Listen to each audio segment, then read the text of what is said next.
Hi friends, இது கேட்பதற்கு அதிசயம், ஆனால் உண்மை. பலாப்பழம் சாப்பிட்டு போதை. கேரள மாநிலத்தில் வாகன ஓட்டுநர்களை பரிசோதித்த போலீஸுக்கு 3 பேரை கைது செய்ய கிடைத்த சந்தோஷம். ஆனால் டாஸ்மாக் பக்கமே தலை வைத்து படுக்காத ஓட்டுநருக்கோ அது அதிர்ச்சியாக இருந்தது. திரும்ப திரும்ப பரிசோதித்தும் போலீஸுக்கே விஜயமாக இருந்தது. அப்போதுதான் ஒரு ஓட்டுநர் சொன்னார், தான் கொண்டு வந்த பலாப்பழத்தை 3 பேருமாக பங்கிட்டு சாப்பிட்டோம், வேறு எதுவும் நாங்கள் அதன் பின்பு குடிக்கவில்லை என்று. அப்போது போலீஸாருக்கு சந்தேகம் பலாப்பழத்தின் மேல் திரும்பியது. பின்பு பலாப்பழத்தை எடுத்துக்கொண்டு சோதனைக்கு சென்றார்கள். அப்போதுதான் ஒரு இன்ப அதிர்ச்சி காத்திருந்தது. அதில் அதிகமாக பழுத்த பலாப்பழங்களில் இது போன்ற போதைகள் இருக்குமா? இதை கேட்ட பின்புதான் ஓட்டுநர்களுக்கு தான் விட்ட பெருமூச்சு திரும்ப கிடைத்தது. இனி எதற்கு அமைதியாக இருக்க வேண்டும்?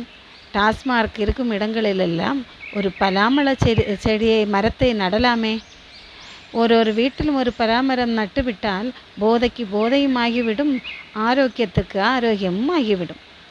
ஆனாலும் எல்லோருக்கும் வருகிற ஒரு சின்ன சந்தேகம் என்னவென்றால், இந்த பலாமர மூட்டில் தண்ணீருக்கு பதிலாக சாராயத்தை ஊற்றி வளர்த்திருப்பார்களோ என்று. உங்களுக்கும் இது தோன்றுகிறதா? கமெண்டில் சொல்லுங்கள்.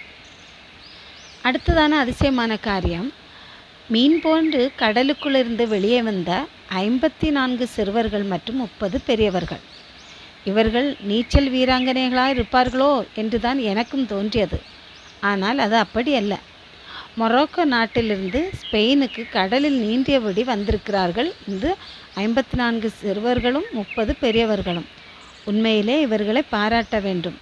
இவ்வளவு தூரத்தில் கடலில் நீந்தி வர வேண்டுமென்றால் இவர்கள் உண்மையான நீச்சல் வீராங்கனைகளாகத்தான் இருக்க முடியும். அது மட்டுமில்லை, மொரோக்கோ நாட்டிலிருந்து வந்தவர்கள் என்று இவர்களை விரட்டி அடிக்காமல் ஸ்பெயினில் அவர்கள் என்ன செய்தார்கள் என்றால், அந்த அரசானது அவர்களுக்கு உண்ண உணவும் தங்க இடமும் கொடுத்து அவர்களை பத்திரமாக காத்திருக்கிறார்கள். இதற்கு அந்த அரசை நாம் பாராட்டலாமே.